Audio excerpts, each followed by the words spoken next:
저는 이제 일본에서 벌어진 여러 실험들이 지금 한국에서 어떤 맥락에서 차용이 되고 있는지, 또 일본과 한국의 좀 차이점은 뭔지 여기에 대해서 한 10분 정도 말씀을 드리겠습니다. 이제 교수님 말씀하신 것처럼 실은 이제 우리나라가 이제 지난 2월부터 관료들 중심으로 해서 PBR이 낮은 기업들 좀 밸류업을 하라. 그래서 이제 9월 말 되면 밸류업 지수라는 것도 이제 만들어지고, 관료들 주도로 탑다운으로 이제 기업과 시장의 요구가 주어지고 있는데요. 근데 일본에서는 박 교수님 말씀하신 대로 이게 2014년부터 시작이 됐는데, 히토츠바시 대학의 이토 교수란 사람이 2014년 8월에 지속적 성장을 위한 경쟁력과 인센티브, 기업과 투자자의 바람직한 관계 구축, 이제 이런 논문을 냈습니다. 저는 이제 일본 거버넌스 변화의 출발점은 2014년이라고 생각하는데, 그러니까 이토 교수는 이제 이런 생각을 가진 것 같습니다. 전 세계에서 PBR이 제일 낮은 나라가 한국이고요. 그 다음으로 낮은 나라가 일본이었습니다. 10년 전에. 또 그 다음으로 낮은 나라가 중국입니다. 그러니까 한중일이 PBR이 낮아요. 특히 이제 PBR이라고 하는 거는 자기 자본과 주식시장의 시가총액을 이제 비교한 거고요. 그러니까 PBR이 1배 미만이라고 하는 거는 장부상으로 주주들에게 귀속이 되는 모보다 주식시장 평가가 낮은 거거든요. 그럼 시장이 바보가 아니라면 왜 디스카운트돼서 거래가 되냐? 지금 있는 자기 자본이 앞으로 증식이 안 될 거라고 생각하니까 디스카운트가 되는 거거든요. 그렇기 때문에 한중일의 또 공통점은 ROE가 낮습니다. 자기 자본 이익률. 지금 가지고 있는 장부상의 자기 자본이 얼마나 증식이 될 수 있느냐가 ROE잖아요. 그러니까 ROE가 낮고 PBR이 낮은 게 사실은 한 가지 맥락인데, 이토 교수는 그런 문제의식을 가졌던 것 같습니다. PBR이 낮다는 거는 조금 직관적으로 말씀을 드리면, 과거에는 화려했으나 미래에는 걱정이 많다. 기업이 예전에 돈을 많이 벌어오니까 자기 자본을 쌓아놨는데 시장에서는 이게 증식이 안 될 거라고 생각하니까 디스카운트가 되는 거니까, 이거를 무능한 기업이 그 부를 계속 들고 있게 되면 시간이 지나면 국부가 증식되는 게 아니고 부식이 되는 거니까, 스타팅은 일단 주주들에게 돌려라. 기업이 ROE를 증식시키기 어려우면 예컨대 배당을 주면 그 주주들이 그거 가지고 소비를 하든가 더 생산적인 기업에 투자를 할 수 있기 때문에, 저는 이토 교수가 가졌던 문제의식이 기본적으로 한번 불을 돌리고자 하는 그런 프로젝트였더라고 생각합니다. 그리고 교수님 말씀하신 것처럼 여러 가지 이제 개혁이 있었던 건데, 근데 이제 일본의 사례들을 보면 일단 스타팅은 주주 환원으로 출발을 하지만 주주 환원이 다는 아닙니다. 그래서 근본적으로 일본에서도 스타팅은 PBR 1배, ROE 8%를 하자라고 하는 게 일종의 이제 슬로건이 된 건데, 이 PBR 1배와 ROE 8%도 학계와 또 일본의 금융청이나 시장에서 논의를 해서 이게 선언적인 슬로건이 됐다라고 생각합니다. 근데 기업들도 그거 가지고 소통을 하지만 일본은 그게 다는 아니다. 핵심은 소통, 그 주주들과의 소통이라고 봅니다. 예를 들어서 투자를 많이 해야 되는 기업은 그거 주주들에게 배당 주는 것보다 투자하는 게 맞는 거거든요. 그래서 이토 교수의 논문 제목이 투자자와 기업의 바람직한 관계 구축이라 그래서, 최근에 일본에서 기업단에서 나타나는 굉장히 중요한 변화가 기업의 C레벨 임원 중에서 CSEO라고 하는 그 자리들이 많이 생깁니다. 우리가 뭐 CFO 이런 것들은 익숙합니다만은 CSEO가 Chief Shareholder입니다. Chief Shareholder Engagement Officer라 그래가지고, 기본적으로 스타팅은 배당이나 이런 걸 하되 안 되는 기업은 주주들과 소통을 하라라고 하는 게 기본적인 문제의식이고요. 그래서 이제 교수님 말씀하신 것처럼 지난 10년 동안 일본에서 벌어졌던 첫 번째 개혁이 스튜어드십 코드죠. 그러니까 기업과 주주가 이제 소통을 하는데 기업과 주주가 대등한 관계여야지 되는 거 아닙니까? 그래서 기관 투자가들에게 기본적으로 기업과 소통을 하는데 그 어떤 성관 의무를 다하라고 하는 스튜어드십 코드가 있었고, 또 두 번째는 거버넌스 코드는 핵심은 투자받는 기업이 가져야 될 태도입니다.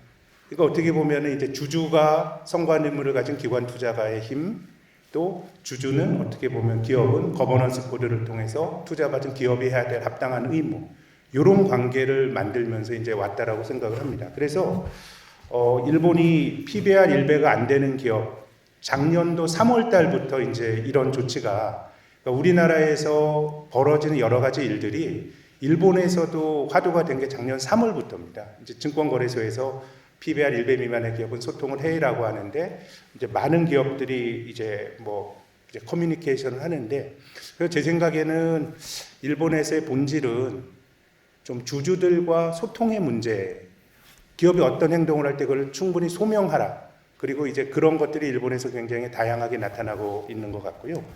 근데 이제 일본의 경우나 한국의 경우나 실은 이 주주권 행사하는 게 되게 좀 낯선 일입니다. 특히 이제 적대적으로 주주가 기존의 경영진과 이 지배주주에 반하는 행동을 하기가 상당히 힘든 나라이죠. 좁은 이 땅덩어리에서 학연 지원으로 한 달이고 나면 다 하는데 어떻게 이걸 적대적으로 합니까? 근데 이제 아베가 좀 이제 들어와서 2014년, 15년에 그 미국계 주주행동주의 펀드가 많이 이제 들어온 것 같아요. 정책적으로.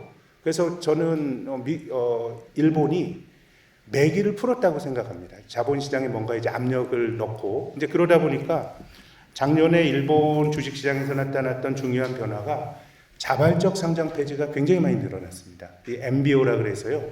매니지먼트 바이아웃이라 그래서 경영진이 자기 회사 자산을 담보로 대출받아서 소액주주 주식들 전부 공개 매수해가지고 상장 폐지하는 겁니다. 다이쇼 제약처럼 그 일제시대 때 한국에서 약 팔았던 오래된 회사도 작년에 자진 상장 폐지했거든요. 그 얘기는 뭐냐면 자본시장 요구가 너무 드세가지고 기업이 고잉 컨선으로 뭐 가는 거에 대해서 너무 간섭이 많으니까 어떤 회사들은 이제 상장 폐지할 정도로. 그래서 이제 일본의 사례들을 보면 PBR 1배 미만이 됐다 그래서 페널티가 없습니다. 교수님 말씀하신 것처럼 다 평판을 중시하면서 이렇게 이제 가는 건데 그 과정에서 주주들이 어떤 요구가 있는 회사들은 상장 폐지도 나오고. 그래서 저는 기본적으로 이제 자본시장에서의 압력이 한편으로는 생기고 있다고 생각이 되고요. 그래서 일본에서도 일본 사람들이 적대적인 주주행동주의를 하는 건 굉장히 힘든 일인데 우호적인 인게이지먼트가 굉장히 많이 늘어났습니다. 예컨대 이제 일본의 자산운용사가 어떤 기업의 주식을 가지고 있는데 적대적으로 하는 게 아니고요. 소통을 하는 겁니다. 이렇게 하는 게 자본 요소를 높은 게 좋겠다라고 해서 그래서 어떻게 보면 이제 주주권 강화라고 하는 게 제 생각에는 거버넌스 관점에서는 일본에서 지난 10년 동안 나타났던 중요한 변화인 것 같고요. 그래서 이제 한국의 말씀을 좀 드리면 일본은 한 10년 했는데 한국은 10년 안 걸리겠죠, 그렇죠? 잘 된다는 보장은 없지만 한국은 빨리빨리니까. 근데 이제 구조적인 딜레마가 전 두 가지가 있다고 본 첫 번째는 기관 투자가가 너무 취약합니다. 우리 스튜어드십 코드 같은 게 문재인 정권 때 국정 과제였어요. 근데 기관 투자가들이 스튜어드십을 행사 못하는 게 이 주식시장은 일주일표잖아요. 근데 한국에는 그 자산운용사들의 영향력이 너무 작아진 나머지 액티브 펀드가 전체 주식시장에서 차지하는 비중이 3%가 안 되거든요. 그럼 한국에서 스튜어드십을 행사할 수 있는 유일한 기관 투자가는 국민연금밖에 없어요. 근데 그들이 다 공무원인데 여기저기 개입을 하게, 인게이지먼트를 하게 되면 또 연기금 사회주의 한다는 비판이 있을 수밖에 없기 때문에 한국이 가진 첫 번째 딜레마는 기본적으로 기업과 대등한 관계를 대리할 수 있는 민간의 기관 투자가들의 힘이 극히 취약하다라고 하는 게 제 생각에는 일본보다 취약한 첫 번째 포인트고요. 두 번째는 한국의 지배구조가 굉장히 독특합니다. 우리나라처럼 오너가 명확한 나라가 많지 않습니다. 미국의 경우는 대체로 이제 미국 기업들의 최대 주주를 보면 1대 주주가 뱅가드, 2대 주주가 블랙락, 한 3, 4대 주주가 스테이트 스트리트 들어가거든요. 이게 다 ETF 회사입니다. 패시브 투자 회사거든요. 이들은 개별 기업을 하나하나 사는 게 아니라 묶음으로 사다 보니까 기본적으로 경영권이나 이런 거에 관심이 없어요. 그렇기 때문에 미국은 테슬라라든가 아니면 아마존이라든가 버크셔 해서웨이 제외하면 오너십이 별로 없는 나라고, 일본도 이제 오너십이 미국보다는 좀 다양합니다만 2차 세계대전 이후로 재벌이 해체가 되면서 이 오너십이 별로 없어요. 그러니까 어떤 상호 지분 부여로 오너십이 형성이 되어 있는데 한국은 이 회사는 내 거라라고 하는 어떤 오너십이 되게 강하니까 이건 여러 가지 면이 있다고 봅니다. 저는 오너십 강한 게 100% 단점도 아니고 장단점이 있는데 기본적으로 주인이 있다라고 하는 게 다수 주주들에게 얼마나 개방성을 갖느냐 이런 것들이 이제 좀 한국에서는 좀 도전적인 요인일 것 같고요. 마지막으로 말씀드릴 거는 이제 우리가 이것이 이제 시장에서의 자발적인 요구보다는 탑다운으로 진행이 되는데 전 이건 지속될 것 같습니다. 작년에 우리나라 GDP 성장률 1.4%입니다. 경제 개발한 이후로 5번째로 낮은 성장률이고 또 GDP 구성 항목을 뜯어보면 내수는 뭐 그냥 구조적으로 계속 안 좋습니다. 민간 소비, 설비 투자, 건설 투자 다 안 좋으니까 정책 입장에서도 주식 시장에 관심을 안 기울일 수가 없고 특히 동학 개미 투자붐 이후로 600만 명 하던 한국의 주주수가 1,400만 명이 됐거든요. 그러니까 지금은 이 뭐 상법 개정안이나 아니면 지금 뭐 대기업의 M&A를 가로막는 거나 이런 것들이 작년에 공매도도 막지 않았습니까? 논란이 되게 많고 전 공매도 막는 게 잘못됐다고 보지만 기본적으로 다수 주주들의 이해관계에 맞는 여러 가지 액션들이 나올 수밖에 없는 형편이기 때문에 제 생각에는 뭐 계속해서 이런 탑다운의 요구는 계속 있을 것 같고 그 과정에서 민간이 잘 뭐 그것을 받아 안는다 그러면 한국은 밸류업이 성공할 수 있을 것 같고 근데 계속해서 정부만 한다 그러면은 이거는 조금 되기가 힘든 과제가 아닌가. 그래서 한국은 뭔가 위기와 기회가 같이 상존하고 있는 그런 느낌을 받고요. 다만 이제 코리아 디스카운트가 구조화된 현상에서 이게 탑다운이건 바텀업이건 이런 논의가 벌어지고 있다라고 하는 거는 저는 뭐 주식시장 입장은 굉장히 긍정적인 변화라고 봅니다. 이상입니다. 뭐 밸류업이라고 하는 것 자체가 이제 뭔가를 올려야 되는 건데 그건 두 가지가 있는 것 같습니다. 하나는 원래 기초 갖고 있는 것에 비해서 뭔가 디스카운트돼 있다. 그런 게 하나 있고 그 자체의 펀더멘탈을 더 올려야 된다. 이 두 가지가 다 있을 것 같은데요. 그 디스카운트 관련돼 가지고는 그 작년 뭐 여러 가지 뭐 분석이 있습니다만 작년에 그 5월달에 자본시장연구원에서 나온 그거를 계량적으로 분석한 게 있더라고요. 그거 중심으로 잠깐 이제 설명을 드린다고 한다면은 크게 두 가지 이유라고 합니다. 한국 디스카운트. 첫 번째 제일 큰 거는 이제 주주 환원이 낮다. 지금 항상 얘기가 되고 있는 거. 두 번째는 근본적으로 수익성하고 성장성이 떨어진다. 이게 제일 큰 이유라고 하고요. 그 다음에 이제 더불어서 뭐 지배구조 이슈, 아까 나온 가버넌스, 회계가 불투명하다 이런 것도 있고 말씀 주신 것처럼 기관 투자가 비중이 너무 낮다 등등 뭐 이렇게 이제 계량적으로 분석이 됐다고 합니다. 이 5가지를 중심으로 우리 밸류업 관련된 어떤 시사점을 조금 나눠서 설명을 드린다고 한다면은 제 짧은 소견입니다. 환원 문제는 뭐랑 지금 계속 얘기가 되고 있고요. 자사주 매입 소각 이쪽에는 집중이 되어 있죠. 뭐 소각을 해야 진정성이 있다. 뭐 이렇게 지금 되고 있는 것 같고, 그리고 이건 많이 좀 진행을 하고 있는 것 같습니다. 배당도 우리나라 배당이 좀 많지 않은 거 다 아실 텐데, 특히 이게 배당이 좀 꾸준하게 안정적으로 이루어져야 장기 투자에 유리합니다. 지금 우리나라는 이 배당보다는 매매 차익에 의존하다 보니까 치고 빠지는 이런 시장이 되고 있고요. 제가 알기로는 일본에 이제 외국인들 아까 많이 들어왔다 말씀 주셨는데 상대적으로 일본에 들어오는 외국 자금이 한국에 들어오는 그것보다 조금 더 장기 지향적인 걸로 그렇게들 알고 있습니다. 왜냐하면 한국은 배당 별로 안 줘요. 그러니까 외국에서 들어온 자금마저도 그런 차이가 있는 것 같고요. 또 아까 연기금 마찬가지인 거 장기적인 관점에서 본다면은 그리고 결국에는 이것보다 더 중요한 것은 아까도 말씀드렸지만은 뭐 자사주를 매입해서 소각을 하든 아니면은 뭐 배당을 하든 아니면 그러지 않고 투자를 확대하든 여기서 중요한 컨셉은 자본의 효율적 배치 요 틀 안에 있어야 된다는 거가 중요한 것 같습니다. 그리고 두 번째는 지배구조 가버넌스 이제 문제가 되고 있는 건데 물론 뭐 여러 가지 이슈가 있는 것 같습니다. 결국 뭐 경영권 방어 관련돼서 뭐 이제 상속 뭐 이런 게 또 있겠고요. 지금 우리나라 그 구조 자체가 상속이라는 부분 세율 때문에 그리고 배당도 마찬가지입니다. 배당이 종소로 들어가기 때문에 지금은 이 부분에 있어서는 주가가 올라가는 게 그렇게 다 달갑지 않을 수도 있는 상황이지 않습니까? 시스템상에 좀 문제가 있겠고 이사회 문제도 뭐 계속 얘기가 된 거긴 합니다. 지금 이제 계속 이제 고민을 하고 있는 것 같은데 잘들 아시는 것처럼 대주주 편향성이 있는 것이고요. 그 부분을 이제 그래서 아마 제가 알기로는 제도적으로 지금 회사의 이익뿐만 아니라 주주의 이익을 위해서 이사들이 일해야 된다 이런 식으로 변경하는 것도 지금 검토를 하고 있는 것으로 알고 있습니다. 그런데 지금 말씀드리는 가버넌스 문제도 결국 좀 더 큰 틀에서는 핵심은 이 주주 자본주의라고 하는 컨셉이 한국에 정착이 제대로 사실 안 된 거죠. 뭐 미국 같은 경우는 뭐 그걸 넘어서서 뭐 전체적인 이해관계자 이렇게 넘어가는 상황인데 우리나라는 이제 아직까지도 이제 그런 부분이 부족한 걸로 보이고요. 사실 이제 이것도 조금 더 생각을 해보면 이해관계가 대주주와 소액주주 이들 사이에서 어떤 그 상충이 생길 소지가 있을 때 그들의 이해관계가 이렇게 온라인이 될 수 있게 그런 시스템을 만드는 게 근본적으로 중요할 것 같습니다. 다만 그게 매번 그럴 수는 없기 때문에 어떤 상충이 생길 때 그거를 조율할 수 있는 틀이 뭐냐 그게 이제 결국엔 큰 틀에서 보면 ESG라는 컨셉일 것 같은데 그것까지 나가야 될 것 같고요.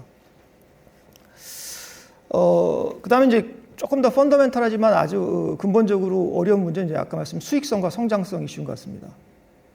이거는 이게 뭐 매크로 산업 정책까지 들어가야 되는 건 뭐 여기서 논할 자리는 아닌 것 같습니다만 우리나라 좀 어려운 게 주식하는 입장에서 그런 거 아니겠습니까? 사실은 딱 두 가지를 사는 겁니다. 주식시장에서는 이노베이션을 사거나 그로스를 사거나. 그래서 한국이 좀 애매하죠. 이노베이션은 미국을 봐야 될 것 같고 그로스는 뭐 중국에서 인도 같은 데로 넘어가고 있는 상황입니다. 장기적으로 이거는 같이 이제 뭐 다른 차원에서 고민을 해야 될 것 같고요. 회계의 불투명성 이런 부분들은 이제 뭐 회계 뭐 일종의 정보겠죠. 이거는 뭐 기업들 또 뭐 오디트를 얼마나 잘하는가 뭐 이런 부분도 있겠습니다만은 이 부분 이제 저도 이제 증권사에 있습니다만은 기업 정보를 얼마나 리서치라든지 방송이라든지 최근에 개인 유튜브도 많고 한데 얼마나 공정하고 잘 전달하는가의 문제도 있을 것 같습니다. 이것도 작년 좀 시끄러웠던 이슈인데요. 근데 이거 관련돼서 저희가 좀 고민할 부분은 뭐랄까 그 마켓 인테그리티라고 할까요? 이런 부분에 있어서 저해가 되는 부분들에 대해서 있으면 얼마나 거기에 대해서 규율과 책임을 강하게 지우는가 이 부분도 좀 보완을 해야 될 것 같아요. 제가 알기로는 미국에서는 어떤 이런 프로드뿐만이 아니라 잘못된 정보에 대해서도 상당히 큰 제재가 가해지는데 우리나라는 뭐 아니면 말고식이 되게 많다 보니까 그런 부분들도 조금 보완이 필요하다고 생각이 좀 됩니다. 기관 투자 비중도 아까 좋은 말씀 주셨는데 사실 이제 우리나라는 이제 개인들 비중이 높은 쪽, 그건 뭐 기관 투자가에 대한 신뢰의 문제도 있었겠습니다만은 이 개인들이 이제 해외 투자를 이제 그 본격화하면서 국내에서 조금씩 줄고 있는 올해도 사실 개인들이 팔았는데 저희 회사만 하더라도 저희 고객들이 국내와 해외 주식 비중을 보면 점점 늘어나서 최근에 15%까지 해외가 늘어나고 있는데 계속 늘어날 것 같습니다. 근데 이거는 이제 그런 것 같아요. 이제 우리 그 해외를 해보다니까 우리나라 개인 투자자분들도 해외 투자를 코로나 이후부터 이제 본격적으로 하기 시작을 했는데 해보니까 이제 글로벌리 비교가 되는 것 같아요. 야, 이게 한국에만 있을 땐 몰랐는데 나가보니까 우리나라 시장이 여러모로 아직 좀 후진적인 분이 많다는 거죠. 예를 들면 중복 상장 우리나라 어떤 뭐 SNS 기업 같은 건 뭐 엄청 막 중복 상장 그것뿐만 많이 하지 않습니까? 근데 미국이나 유럽 같은 금융 선진국은 물론이고 뭐 중국, 일본은 말할 것도 없고 대만이나 중국 같은 다른 나라들을 보더라도 아시아권을 보더라도 대부분 그 계열사에 하나만 딱 상장합니다. 도요타, 뭐 TSMC 다 똑같아요. 근데 우리는 뭐 줄줄이 그리고 뭐 물적 분할해서 막 희석도 시키고 이런 모든 것들이 개인 투자자를 봤을 때 야 이거 한국 시장이 알고 보니 그래서 글로벌 퍼스펙티브를 갖게 되면서 깨달은 거죠. 그래서 제가 이제 5가지 말씀을 드렸는데 뭐 환원 문제, 지배구조 문제, 뭐 수익성, 회계 정보 문제, 기관 투자 비중, 뭐 개인 이런 이 모든 것을 하나로 관통하는 게 뭐냐라고 한다면 한 단어로 한다면은 저는 신뢰성의 문제라고 봅니다. 우리나라 투자자들이 한국 시장에 대해서 별로 그렇게 그 믿음이 없는 거죠. 근데 이제 뭐 잘 아시는 것처럼 이게 신뢰라는 게 이제 쌓기는 어려워도 한 번 흔들리면은 이제 어렵거든요. 이게 다시 회복하는데. 게다가 이제 국내 투자자들도 한국에만 투자하지 않기 때문에 우리나라 기업 상장사들도 글로벌리 선도 기업들하고 주가 관점에서는 주식 투자 관점에서는 이제 경쟁 상대가 생긴 거나 마찬가지입니다. 근데 이제 끝으로 한두 마디만 더 드린다고 한다면 제가 볼 때는 지금 우리나라 금융시장 특히 주식시장에 있어서는 대단히 중요한 국면에 있다고 생각이 됩니다. 말씀드린 것처럼 코로나 이후에 저변이 확 넓어졌는데 이제 그것 자체가 아니라 그걸 넘어서서 이제는 우리나라 국민들도 국부, 자신들의 부의 일정 부분으로서 주식시장에 들어와야 된다는 이런 자산 배분 관점이 이제 시작이 됐다라고 보고요. 또 기업이나 국가 관점에서 놓고 봤을 때도 산업과 금융 간의 선순환이라는 부분들을 이제 생각하지 않을 수 없는 경제 발전 도상에 왔다고 봅니다. 근데 지금 말씀하신 신뢰의 문제가 지금 생긴 거고요. 근데 이거를 해결하기 위해서 다 노력을 해야 될 텐데 일단은 주체인 기업이 제가 볼 때는 더 먼저 받게 될 부분이 있습니다. 아무리 탑단한다 하더라도 본인들이 이것이 이해관계가 온라인되지 않으면 이건 하는 척일 수도 있는 거죠. 또 제도도 당연히 지금 열심히 노력하고 계신데 제도 같이 움직여야 되는 것이고요. 또 아까 뭐 국민연금 얘기도 나왔습니다만 국민연금을 포함해서 기관들이 돈줄을 내야 되는 거죠. 이 스튜어드십 코드 등을 통해서 이런 기업들이 글로벌 스탠다드에 부합하지 못했을 때는 혼난다. 돈줄을 그런 이제 움직임이 있어야 되는 거고 그 관점에서 이제 아까 김학규 선생님 말씀처럼 그런 부분들도 기관차가 약하기 때문에 MPS의 역할도 노련하게 꼭 밸류업이 아니라 하더라도 스튜어드십 코드가 이미 있기 때문에 그런 부분들도 잘 진행하면 되지 않을까 싶고요. 진짜 마지막으로 우리가 뭐 학교에서도 이런 교육 아까 일본 10년 넘었는데 제가 볼 때는 이 부분은 인식의 문제이고 또 우리나라 개개인이 금융 교육이라는 부분들도 한 단계 업그레이드 되다고 생각을 합니다. 우리 이런 식의 교육은 기업이 뭐 하는 데고 투자는 어떤 관점으로 되고 이런 것에 대해서 어렸을 때부터 교과서에 배운 적이 없거든요. 그럼 뭐 어쨌든 이게 오랜 지난한 과정일 거라고 생각이 됩니다만은 이번 계기로 해가지고 우리나라도 금융 선진화가 될 수 있는 그런 좋은 계기가 될 거라고 믿고 희망을 가져봅니다. 이상입니다.